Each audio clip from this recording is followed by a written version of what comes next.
अपने YouTube channel में आपका हार्दिक स्वागत करता हूं। मैंने आपके लिए रियल फंक्शन का एक सीरीज बनाई है। इसका एक पार्ट मैंने आपको पहले करा दिया है, अब आपको पार्ट नंबर 2 कराएंगे। ये रियल फंक्शन का चैप्टर हर कंपटीशन में आता है स्टूडेंट, एयरफोर्स हो, नेवी हो, IIT हो, सारे कंपटीशन में आता है। इसमें क्या निकालने को आता है आपका डोमेन रेंज। डोमेन रेंज के क्वेश्चन ज्यादातर आते हैं निकालने को। इस सारे पार्टों की आपको मेरे चैनल टेलीग्राम चैनल पे PDF में मिल जाएगी। अब आप कराते हैं पार्ट नंबर 2। देखो इसमें पहला क्वेश्चन आपका ये है, find the domain of the function. इस फंक्शन की डोमेन चाहिए। डोमेन इससे पहले वाली वीडियो बताया था। डोमेन क्या होता है student? Domain value of x where function is defined, where fx is defined, यानी कि x की वो वैल्यू जहां पे फंक्शन fx डिफाइंड होता है तो वो हमारा वो वैल्यू क्या कहलाती है? x की वैल्यू का सेट क्या कहलाएगा? डोमेन कहलाएगा। अब fx का मान कितना है स्टूडेंट? इस क्वेश्चन में fx इक्वल टू कितना है? अंडर रूट के अंदर x स्क्वायर माइनस के 4 है। x स्क्वायर माइनस 4 है तो x स्क्वायर माइनस 4 ये फंक्शन क्या अंडर रूट के अंदर क्या बताया था स्टूडेंट? अंडर रूट के अंदर कोई भी वैल्यू नेगेटिव नहीं आनी चाहिए। ठीक है, अंडर रूट के अंदर कोई वैल्यू नेगेटिव नहीं आनी चाहिए, यानी कि क्या हुआ? x square minus 4 is greater and equal to भी कितना आ जाएगा? 0 आ जाएगा। x square minus 4 is greater than 0 और इक्वल टू भी हो सकता है स्टूडेंट। ठीक है, ग्रेटर एंड 0 अगर अंडर रूट के अंदर 0 आ गया वो भी तो रियल नंबर है। 0 हो या 0 से ग्रेटर नंबर हो, उन्हीं सारे नंबरों पे अंडर रूट के अंदर वैल्यू क्या होती है? डिफाइंड। कोई भी अंडर रूट के अंदर नेगेटिव वैल्यू हो जाए तो वो फंक्शन डिफाइन नहीं होता। अब इसको हम क्या करें? x minus 2 x plus 2 is greater and equal to भी 0। अब आप देखें नंबर लाइन, देखें नंबर लाइन हमारी ये है 0 और प्लस 2 कौन सा पॉइंट आ गया? +2 और -2। अब इस तरह के केस में आपको बताया था पिछली वीडियो में, जब ग्रेटर एंड इक्वल टू भी आ जाए तो less to less and greater to greater आता है, तो इसका क्षेत्र क्या आएगा? यहाँ पे नंबर क्या लगाओ? ये साइन लगाओ ग्रेटर का, तो लेस टू लेस, यानी कि जो लेस नंबर कितनी है स्टूडेंट? -2 है, तो -2 से क्या आएगा? लेस, ये वाला रीजन आएगा, और 2 ग्रेटर नंबर 2 है, इधर का आएगा। तो इन क्षेत्रों में फंक्शन क्या होगा? डिफाइन होगा। कैसे? 2 से कोई भी नंबर बड़ा ले लो आप, 3 ले लो, 4 ले लो। जैसे हमने 3 ले लिया, ये तो समझाने के लिए 3 माइनस 2 और 3 प्लस 2 कितना हो जाएगा? 3 प्लस 2, तो 1 इंटू 5, ये क्या आ गया? Greater than 0। ग्रेटर देन 0 आ गया। और अगर -2 से लेस ले लें, -3 ले लें, तो माइनस कितना हो जाएगा? -5, और ये वैल्यू कितनी हो जाएगी स्टूडेंट? -1, तब भी क्या आएगी वैल्यू? प्लस के आगे ग्रेटर देन 0। तो ये वाली नंबर -2 से लेस हो या +2 से ग्रेटर, तो इन क्षेत्रों में ये फंक्शन क्या होगा? डिफाइन होगा। 2 के बराबर भी हो सकता है स्टूडेंट और -2 के बराबर भी हो सकता है। तो इसका क्षेत्र की डोमेन क्या लिखी जाएगी? Domain of fx। Domain of fx बराबर क्या होगा स्टूडेंट? ये ध्यान से समझो। ठीक है, माइनस इंफिनिटी पे कौन सी ब्रैकेट लगती है? इस तरह से क्लोज। ठीक है, और 2 कहां तक आ जाए? -2 तक, तो माइनस इंफिनिटी से लेके -2 तक। -2 को क्या करना है? इंक्लूड करना है। यूनियन, अब कौन सी वैल्यू लें? यूनियन 2 से लेके इंफिनिटी तक। 2 पे वैल्यू कौन सी लगानी है? 2 से इंफिनिटी तक। ठीक है, ये आपके क्या आ जाएगी? Domain of the function following function. ये आपका क्या आ गया? फाइनल आंसर आ गया। ठीक है, अब आपके बारे में नेक्स्ट टॉपिक आपका क्या है student? Range of a function. Range of function क्या होता है स्टूडेंट? ये समझे। Range of a function fx is the set of value of fx which in attain all point in its domain। इसका मतलब क्या हुआ? What is the range? Range क्या होगा? ऐसे फंक्शनों का सेट होगा fx के जो x इसके डोमेन के सारे पॉइंट को क्या कर लें? कवर कर लें। इसका मतलब क्या हुआ? अब इसके एग्जाम्पल कराएंगे तो आपको बिल्कुल क्लियर हो जाएगा ये रेंज हम किस तरह से फाइंड करते हैं और डोमेन रेंज है क्या। बहुत से मेथड होते हैं रेंज निकालने के, कुछ पर्टिकुलर मेथड नहीं होते, कुछ मेथड आपको ये शॉर्टकट मेथड बताते हैं। तो सबसे पहला स्टेप क्या होगा, एफ एक्स को क्या रखेंगे, जो भी फंक्शन होगा हमारा एफ एक्स को क्या रखेंगे, बाई रखेंगे। ठीक है, solve the equation in the step first, पहले इक्वेशन को हम सॉल्व करेंगे। ठीक है, फॉर x बराबर जो इधर वैल्यू आएगी x बराबर 5y या f इनवर्स y जो वैल्यू होगी, find the value of x, उससे हम क्या रखेंगे, find the value of x in terms of x बराबर 5y and R a domain of f x, और इसके क्या निकालेंगे स्टूडेंट, डोमेन निकालेंगे। ठीक है, set of value of y, अब देखो लास्ट में क्या होगा, set of value of y obtain in third equation is called range of the function. ठीक है, अब इसके हम क्वेश्चन कराते हैं, अभी इसको बिल्कुल क्लियर हो जाएगा कैसे फंक्शन होता है, क्या होता है। ठीक है, 2-3 एग्जाम्पल से ये रेंज निकालना आपको बिल्कुल क्लियर हो जाएगी, ये मेथड क्या है, जब इसको अप्लाई करेंगे तो बिल्कुल समझ में आ जाएगा। अब आप देखो इसके क्वेश्चन। अब स्टूडेंट ये क्या है, find the domain of and range of the following function. ठीक है, अब डोमेन एंड रेंज फंक्शन कैसे निकालते हैं, पहला एग्जांपल आपका क्या है, f x equal to v 1/x minus के 5। First we find the domain, then we find the range of the function. Domain के लिए क्या होता है, value of x where f x is defined. अब देखिए स्टूडेंट, एफ एक्स हमारा है क्या, एफ एक्स बराबर कितना है, 1/x minus 5। This function is defined for all value of x except x minus 5 equal to be 0। सारे फंक्शन पे डिफाइंड होगा, कहां पे डिफाइंड नहीं होगा स्टूडेंट, ये फंक्शन x माइनस 5 बराबर 0 पे ये फंक्शन डिफाइंड नहीं होगा। ठीक है, तो x माइनस 5 बराबर 0 पे एफ एक्स का मान कितना हो जाएगा स्टूडेंट, एफ एक्स बराबर 1/0 बराबर इंफिनिटी। तो x माइनस 5 पे ये फंक्शन डिफाइंड नहीं होगा स्टूडेंट, तो डोमेन ऑफ फंक्शन क्या होगा student, domain of f x बराबर क्या होगा, set of all real number, जितने भी नंबर नेगेटिव हो चाहे positive, set of all real number except, यानी कि कौन सी वैल्यू आएगी इससे, x बराबर 5, यानी x बराबर 5 नहीं होना चाहिए, तो रियल नंबर में से एक पर्टिकुलर पॉइंट हम 5 को सब्ट्रैक्ट कर देंगे, तो ये क्या हो जाएगी, domain of the following function 1/x minus के 5। अब रेंज क्या होता है स्टूडेंट, अब रेंज फाइंड करने के लिए सबसे पहला स्टेप क्या होगा, put f x equal to be y, put f x equal to be y. सबसे पहले हम स्टेप करेंगे, सबसे पहले एफ एक्स हमारा क्या है, इसकी जगह क्या रखते हैं हम स्टूडेंट, वाई के बराबर रखते हैं, तो f x equal to be y, और ये वैल्यू किसके बराबर है, 1/x minus 5, 1/x minus 5। Solve the following equation in step first in obtain f(x) बराबर f(y)। इसका मतलब क्या हुआ, x की value in terms of y निकाल, बिल्कुल सिंपल है ये, x की value in terms of y। तो इसको हम ये सॉल्व करेंगे तो x माइनस 5 इक्वल टू कितना हो जाएगा, 1/5, x बराबर 5 प्लस 1/y, तो x बराबर कितना हो जाएगा, 5y प्लस 1/y, ये मान। ठीक है, ये सेकेंड स्टेप हो गया इन टर्म्स ऑफ y। अब हम क्या करेंगे student, solve the value of x है, x बराबर एफ बाई और डोमेन ऑफ एफ है।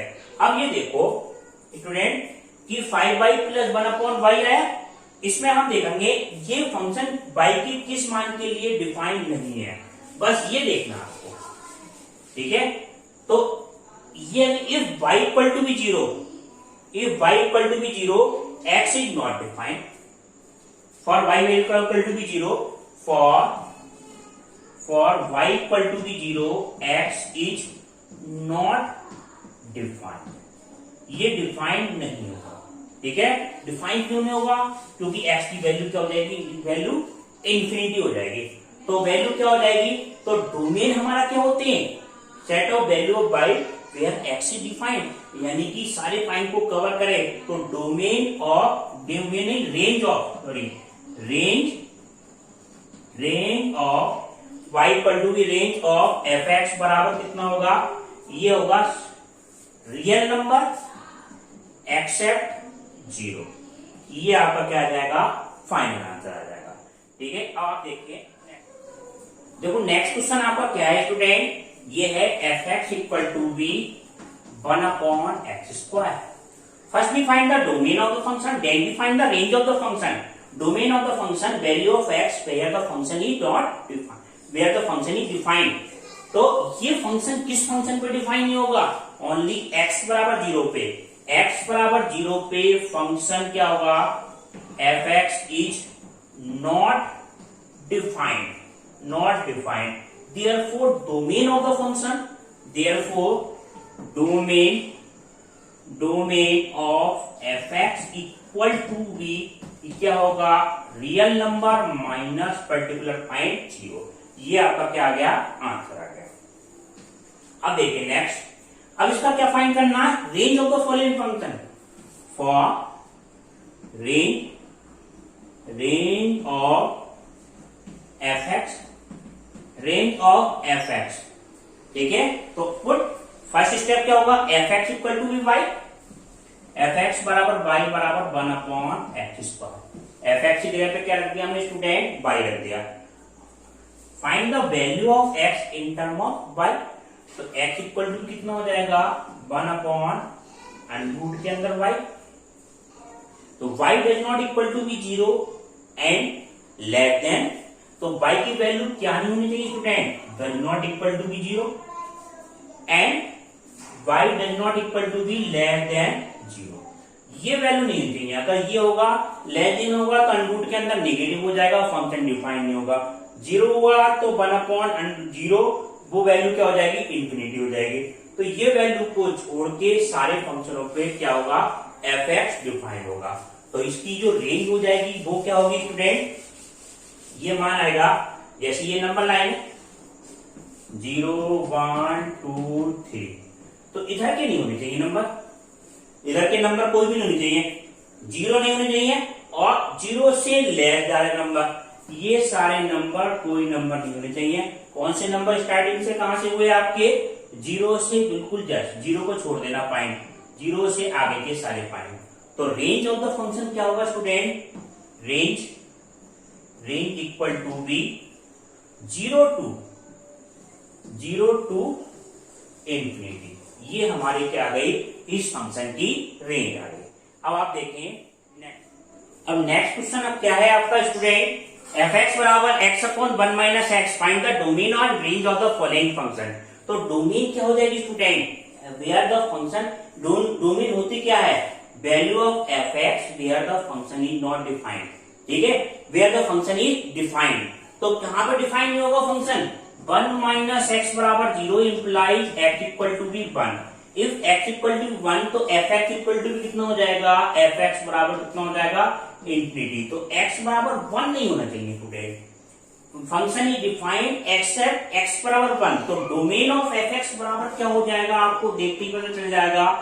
डोमेन ऑफ एफ एक्स बराबर कितना हो गया? Real number minus particular point 1, ठीक है। अगर हम इसकी रेंज निकालें स्टूडेंट, तो रेंज क्या होगी? पुट एफ एक्स बराबर y, f x equal to be y बराबर कितना हो जाएगा? x/1 - x। हम इसकी क्या करें? क्रॉस गुणा करें, बाई माइनस, इसकी क्रॉस गुणा करें, बाई माइनस एक्स, बाई बराबर कितना हो गया? x। इसकी हम ये वैल्यू निकालें, x की value in terms of by, तो x को इधर लेना, तो y इक्वल टू कितना हो जाएगा? x प्लस के x बाई, ठीक है। तो y equal to be x common लिया, कितना हो जाएगा? 1 plus y, imply x equal to be y upon 1 plus 1। ये मान आ गया आपका, ठीक है। अब देखो डोमेन हम निकालेंगे, तो डोमेन के लिए y की वैल्यू निकालो जहां पे फंक्शन क्या हो? डिफाइन नहीं हो। तो कौन से फंक्शन पे डिफाइन नहीं होगा? 1 प्लस वाई बराबर 0 पे डिफाइन नहीं होगा। अगर ये वैल्यू हो जाए a 1 plus y equal to be 0, तो y बराबर कितना हो जाएगा? -1। -1 रखने पे x की वैल्यू कैसी हो जाएगी? इंफिनिटी हो जाएगी। तो इस वाले फंक्शन पे डिफाइन नहीं होगा।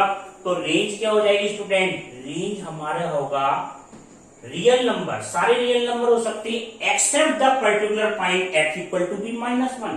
-1 पे फंक्शन डिफाइन नहीं है स्टूडेंट। तो range of the function r -1, ये पर्टिकुलर पॉइंट हटा देंगे रेंज में से, क्यों नहीं हुआ? क्योंकि -1 पे ये x बराबर डिफाइन नहीं है, x की वैल्यू हम फाइंड नहीं कर सकते। ठीक है, अब आप देखिए नेक्स्ट। अब नेक्स्ट क्वेश्चन समझे स्टूडेंट। नेक्स्ट क्वेश्चन आपका क्या है? fx equal to b x upon 1 plus k x square, find the domain and range of the following function. For domain of the following function is defined, कहां पे define होगा? For all real value of x की value हम कुछ भी रख दें, चाहे 1 2 -1 कुछ भी रख दें, तो सारे फंक्शनों पे fx क्या होगा? डिफाइंड होगा। देयरफॉर डोमेन ऑफ fx बराबर कितना हो जाएगा? Real number. अब इसकी मेन चीज क्या? आपको रेंज निकालनी, रेंज समझना है। डोमेन तो बिल्कुल सिंपल है, तो रेंज कैसे निकालेंगे? सबसे पहले स्टेप क्या बताया था student? For range fx equal to y, इस fx की जगह पे हमने क्या पुट कर दिया? y पुट कर दिया। y equal to be x बटे 1 प्लस एक्स स्क्वायर, इससे वैल्यू कितनी हो जाएगी? y plus y x square बराबर x, y x square minus x plus y equal to भी 0। सीधाचार्य के रूल से हमने, सीधाचार्य फार्मूले से हमने इसकी वैल्यू x की पर्टिकुलर वैल्यू निकाली, minus b plus minus under b square minus 4ac upon 2a। अब ये x की वैल्यू आ गई, तो ये वैल्यू कहां पे डिफाइन नहीं होगी? ये समझिए आप। एक तो 2y does not equal to be 0 implies y does not equal to be 0, ये तो 0 होगा नहीं, ये तो कांस्टेंट नंबर है। Function is not defined, x is not defined when y does not equal to be 0। अगर y की value 0 नहीं होनी चाहिए, ठीक है, y वैल्यू 0 होगी तो x इज नॉट डिफाइंड। तो पहली कंडीशन तो हो गई y does not equal to be 0। And second, under के अंदर जो वैल्यू आती है, अंडर नेगेटिव नहीं आना चाहिए स्टूडेंट, ठीक है। तो अंडर के अंदर वैल्यू कितनी आ रही है? 1 minus 4y square greater and equal to be greater than 0। Equal to क्यों नहीं होगा? क्योंकि ये वैल्यू आ गई, ठीक है। ग्रेटर एंड इक्वल टू भी, इक्वल टू ले ले, लास्ट में हम इसको कैसे कर लेंगे। तो 1 माइनस y, इसकी वैल्यू क्या आनी चाहिए student? Greater and equal to भी 0। हम इसमें क्या करें? अगर हम दोनों तरफ से माइनस कॉमन लें स्टूडेंट, तो हम ऐसे लिख सकते हैं minus 4y square minus 1 greater and equal to be 0। दोनों तरफ हम माइनस से गुणा करें तो ये वैल्यू क्या हो जाएगी? Less than. ये क्या वैल्यू हो गई? 4y square minus 1। अगर माइनस 1 से गुणा करें तो less and equal to be 0, ठीक है। अगर ये नंबर ग्रेटर है तो उसका नेगेटिव नंबर हमेशा, ये नंबर कोई भी नंबर ग्रेटर हो उसका नेगेटिव नंबर हमेशा क्या होता? लेस हो जाएगा। साइन अपोजिट करने पे ये साइन की प्रोबेबिलिटी चेंज हो जाती है। इसको हम कैसे लेंगे स्टूडेंट? 2y। अब इसको हम फैक्टर कर लें। फैक्टर करने पे आपको क्या करें? इसमें 4 कॉमन लें स्टूडेंट। 4y स्क्वायर माइनस 1/2 का होल स्क्वायर, क्योंकि 1/4 आएगा। लेस एंड इक्वल टू कितना आ गया? 0। इसके फैक्टर करने के लिए कर रहे हैं, 4 तो 0 चला जाएगा। y माइनस 1/2 और y plus 1/2 less and equal to भी 0। आप ध्यान से समझें, ठीक है। तो ये वैल्यू नहीं चाहिए, ये का इसका मान लेस एंड इक्वल टू भी 0। जब लेस वाली वैल्यू आ जाए स्टूडेंट, तो इसका मतलब क्या हुआ? नंबर 9 देखें आप। 0 1/2 इधर होगा, प्लस का 1/2 और माइनस 1/2 इधर की तरफ होगा, ठीक है। ये वैल्यू हमें क्या लानी है? लेस देन 0 लानी है। तो हम इसके बीच का पॉइंट लेना है। जब लेस देन 0 हो तो इसके बीच का पॉइंट आना है। अगर कहीं पे ग्रेटर एंड इक्वल टू हो तो लेस नंबर से लेस, ग्रेटर नंबर से ग्रेटर, ये ध्यान रखना बस बिल्कुल। तो इसके बीच की वैल्यू हमने इसे 0 ले लो, तो 0 माइनस 1/2, 0 प्लस 1/2, तो माइनस का 1/4 आ जाएगा, विच इज लेस देन 0। कोई सी भी नंबर ले सकते हैं इसके बीच पे, ठीक है। अब इसको भी ले सकते हैं, माइनस 1/2 और 1/2, ये भी ध्यान रखना। अब देखो क्या नहीं होना चाहिए? ये पर्टिकुलर पॉइंट 0 नहीं होना चाहिए। क्यों नहीं होनी चाहिए? क्योंकि ये पहली कंडीशन है। अगर 0 हो गया तो फंक्शन डिफाइन नहीं होगा, क्योंकि डिनोमिनेटर भी क्या आ रहा है? 0 आ रहा है। तो रेंज क्या हो जाएगी इसकी स्टूडेंट? ये ध्यान से समझे, रेंज बराबर क्या होगा? -1/2। -1/2 को हमें क्या करना है? इंक्लूड करना है। तो ये क्या हो गया? -1/2 टू 0, ये ब्रैकेट लगा दो। 0 को हमें मिलना है तो इस तरह की ब्रैकेट, यूनियन 0 से स्टार्ट करके 1/2 तक, ये इस फंक्शन की क्या हो जाएगी? रेंज हो जाएगी। ये आपका क्या आ जाएगा? फाइनल आंसर आ जाएगा। हम ऐसे भी लिख सकते हैं -1/2 से 1/2, ठीक है। अब आप देखें इसकी नेक्स्ट क्लास इसके अगले पार्ट में कराएंगे स्टूडेंट। अगर वीडियो अच्छी लगी हो तो वीडियो को लाइक करना, शेयर करना तथा चैनल को सब्सक्राइब करना। वीडियो देखने के लिए धन्यवाद।